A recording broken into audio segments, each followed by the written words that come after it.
آگے بڑھتے ہیں اور اب بات کرتے ہیں کہ تحریک انصاف نے کیوں ARY نیوز کا بائیکاٹ کیا ہے. یہ ایک صحافی ہیں جناب نعیم اشرف بٹ صاحب. انہوں نے ایک خبر دی تھی کہ عمران خان صاحب نے سینٹ کے حوالے سے جو نام دیے ہیں 6 نام انہوں نے دیے تھے. اس میں جناب بیرسٹر صاحب جب وہ ان سے ملاقات کر کے واپس آئے تھے جیل سے عمران خان صاحب سے, اور وہ جو نام کی وہ جو لسٹ لے کے باہر آئے تھے, وہ گنڈا پور صاحب نے بیرسٹر صاحب پر پریشر ڈالا ہے کہ یہ نام آپ ابھی اناؤنس نہ کریں, کیونکہ اس لسٹ میں کچھ ایسے لوگوں کے بھی نام شامل تھے جو گنڈا پور صاحب کی ہٹ لسٹ میں تھے یا ان کو گنڈا پور صاحب پسند نہیں کرتے تھے. خاص کر مشال یوسف زئی کا نام اس لسٹ میں تھا, اور جناب اس پہ پریشر ڈالا گیا کہ جناب یہ لسٹ اناؤنس نہ کی جائے, ابھی اس کو پبلک نہ کیا جائے. تو ARY نیوز نے جناب یہ خبر چلا دی. اب ARY نیوز نے جیسے ہی خبر چلائی تو تحریک انصاف میں جناب کھلبلی مچ گئی کہ ایسا کیا ہو رہا ہے, یہ خبر کہاں سے نکل آئی ہے. تو جناب شیخ وقاص اکرم صاحب نے ایک دم سے جناب پریس کانفرنس کی ہے, وہ سامنے آئے اور انہوں نے جناب اعلان کیا ہے کہ ہمیں بڑا افسوس ہے کہ ARY نیوز نے ہمارے خلاف یہ غلط خبر چلائی ہے اور انہیں کم سے کم بیرسٹر صاحب سے تصدیق کر لینا چاہیے تھی. اچھا, پھر اس کے بعد جناب یہ نعیم اشرف بٹ صاحب کا بھی دوبارہ انہوں نے بیان دیا. انہوں نے کہا کہ یہ بڑی مصدقہ اطلاعات ہیں, آپ بالکل بے فکر ہو جائیں, ہم نے کوئی جھوٹی خبر نہیں دی تحریک انصاف کے خلاف. خیر, شیخ وقاص اکرم صاحب نے جناب دبنگ انٹری ماری اس میں پریس کانفرنس میں. انہوں نے کہا کہ ہم ایک دن کے لیے جناب ARY نیوز کا بائیکاٹ کر رہے ہیں. اب یہ ایک دن کے لیے, مطلب اس سے بڑا مذاق کیا ہو سکتا ہے. یہ شیخ وقاص اکرم صاحب بڑے ایک زیرک سیاستدان ہیں, ان کو یہ بات زیب نہیں دیتی. اچھا, آگے بڑھتے ہیں. اسی خبر کی کچھ اور تفصیلات ہیں. ایک عبد القادر ہیں جناب, یہ جرنلسٹ ہیں, یہ پہلے تحریک انصاف کے ساتھ وابستہ رہے ہیں. انہوں نے ایک جناب ٹویٹ کیا ہے, ایکس پر ایک پوسٹ میں لکھا ہے کہ PTI کی جانب سے ARY نیوز کے بائیکاٹ کا فیصلہ خود پارٹی کی سینئر قیادت کے لیے بھی بڑا حیران کن ہے.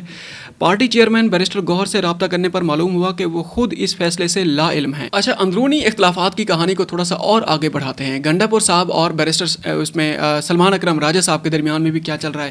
آپ کو ایک پوسٹ کی ان کا جو سلمان اکرم راجہ صاحب کا جو بیان ہے وہ آپ کے سامنے رکھتے ہیں, آپ کو اندازہ ہو جائے گا کہ ان دونوں کی آپس میں کتنا بنتی ہے. جناب وہ سلمان اکرم راجہ صاحب نے میڈیا سے گفتگو کر رہے تھے. اچھا, یہ وہ بات انہوں نے اس وقت کی ہے جب گنڈا پور صاحب لاہور یاترا کے بعد یہاں سے چلے گئے تھے. ان کو جناب ایسا ہوا, ان میں اس لاہور کے وہ جو تھا ان کا جو جلسہ تھا, وہ جو قوالی نائٹ تھی, اس میں انہوں نے اناؤنس کیا تھا کہ ہم جناب مذاکرات کا راستہ بھی ہم نے کھلا رکھا ہوا ہے, لیکن جن کے ساتھ مذاکرات کرنے ہیں ہم صرف انہی کے ساتھ مذاکرات کریں گے. اچھا, اس کے اوپر جناب ایک صحافی نے سوال کیا ہے کہ سلمان اکرم راجہ سے, انہوں نے کہا ہے کہ عمران خان صاحب کہتے ہیں اب مذاکرات ہرگز نہیں, جبکہ گنڈا پور تاحال ملک کے فیصلہ سازوں سے مذاکرات کے خواہش مند کیوں ہیں. سلمان اکرم راجہ نے بڑا انٹرسٹنگ جواب دیا. انہوں نے کہا ہے کہ خان صاحب کی بات بالکل مقدم ہے, باقی کسی کی بات کی کوئی اہمیت نہیں, چاہے علی امین گنڈا پور ہی کیوں نہ ہوں. مطلب انڈائریکٹلی انہوں نے کہہ دیا ہے کہ گنڈا پور صاحب کی بات میں کوئی دم نہیں ہے, خان صاحب نے جو کہا ہے وہی بات ہی اہم ہے. اچھا, اب جناب سینٹ کے الیکشن کے بعد جو تحریک انصاف کی لڑائیاں سامنے آئی ہیں اس کو ایک ایک کر کے آپ کے سامنے رکھتے ہیں. رہنما PTI عرفان سلیم نے کہا ہے کہ خیبر پختونخوا اسمبلی کو اسٹیبلشمنٹ کا گٹھ جوڑ بننے نہیں دیں گے. خیبر پختونخوا اسمبلی میں PTI کے ارکان عمران خان کے نام پر ووٹ لے کر آئے تھے. انہوں نے مزید کہا کہ پارٹی قیادت کا حکم سر آنکھوں پر, لیکن اسٹیبلشمنٹ کے گٹھ جوڑ کو کامیاب ہونے نہیں دیں گے. ہم آئندہ کا لاہ عمل کے لیے مشاورت کر رہے ہیں. اگر یہ اپنے کاغذات نامزدگی واپس نہیں لیتے تو یہ جو حکومت اور اپوزیشن کا جو معاہدہ ہوا ہے سینٹ کی سیٹس کے حوالے سے, سیٹ جو ایڈجسٹمنٹ ہوئی ہے, یہ معاملہ بھی پھر کھٹائی میں پڑ جائے گا. اب دوبارہ ایک مرتبہ پھر اس کو تحریک انصاف کے اندر صاف زیر ایک نئی لڑائی شروع ہو گئی ہے کہ جناب کاغذات کی نامزدگی جو ہے نا واپس لیے جائیں. اچھا, یہ ملک کے اندر کی لڑائی ہے تحریک انصاف کی.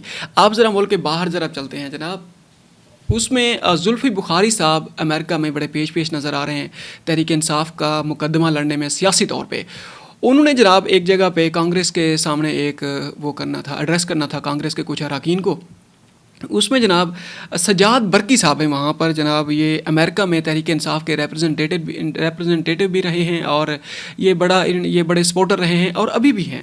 انہوں نے وہ کیا ہے زلفی بخاری کا راستہ روکنے کی کوشش کی. راستہ روکنے کی کوشش یہ کی ہے کہ جناب اس میٹنگ میں جو ارکان کانگریس کے ساتھ, کانگریس اراکین کے ساتھ جو ان کی میٹنگ ہے, زلفی بخاری صاحب نہ آئیں, عمران خان صاحب کے بیٹے آئیں وہاں پر, سلیمان اور قاسم. وہ اچھی نمائندگی کریں گے اور یہ ہے کہ ان سے بہتر نمائندگی کوئی نہیں کر سکتا. آج کل وہ ریڈار پہ بھی ہیں اور زلفی بخاری صاحب کو چاہیے کہ ان کے عمران خان صاحب کے بیٹوں کو ساتھ لے کے ہیں, ایٹ لیسٹ ان کو اپنے لیفٹ یا رائٹ سائڈ پہ ان کو بٹھائیں.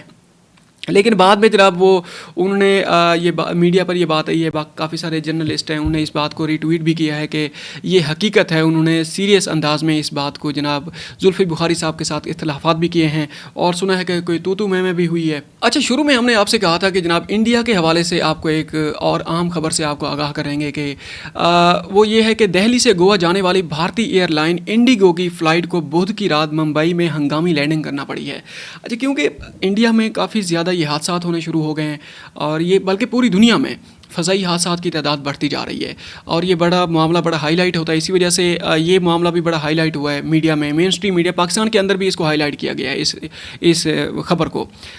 جناب بھارتی میڈیا کے مطابق انڈیگو طیارے کا ایک انجن ہوا میں خراب ہو گیا. ایئر بس 6E6271 نامی طیارہ رات 9:53 پر بحفاظت دہلی واپس آ گیا، جس میں 191 افراد سوار تھے.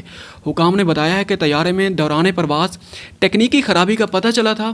انڈیگو جو وہ ہے ایئر لائن ہے، اس کے ترجمان نے بھی اپنا بیان دیا ہے. دہلی سے گوا کے منوہر انٹرنیشنل ایئرپورٹ پر پرواز کے دوران پرواز نمبر 6E6271 میں ٹیکنیکی خرابی کا پتہ چلا. بعد ازاں طیارے کو رخ موڑ کر ممبئی کے ایئرپورٹ پر اتار لیا گیا ہے. اچھا، اب جناب اس کی تفصیلات جب سامنے آئی ہیں وہ یہ ہے کہ اس میں خرابی کون سی آئی ہے. ایئرپورٹ اہلکار نے نام ظاہر نہ کرنے کی شرط پر بتایا کہ پائلٹ نے انجن نمبر 1 میں خرابی کی وجہ سے پین کہا، جس کے بعد جہاز کی آمد کے پیش نظر ایمبولینسز اور فائر انجنوں کو سٹینڈ بائی پر رکھا گیا تھا. یہ بات قابل ذکر ہے کہ پین الرٹ ہنگامی صورتحال کی نشاندہی کرنے کے لیے استعمال کیا جاتا ہے، جو جان لیوا نہیں، تاہم اس پر توجہ دینے کی ضرورت ہوتی ہے. کیونکہ یہ انجن کی خرابی کی بات ہوئی ہے، اور کچھ عرصہ پہلے جو ایئر انڈیا کا جو کریش ہوا تھا اس میں بھی جناب وہ اس کی رپورٹ بھی سامنے آ گئی ہے. اس میں بھی انجن کا جو فیول کا وہ جو بٹن ہے اس کو بند کر دیا گیا تھا، اور یہ پائلٹ کی کوتاہی تھی، جس کی وجہ سے بہت ساری قیمتی جانوں کا ضیاع ہوا ہے. اب تک کے لیے اتنا ہی، ملتے ہیں ایک اور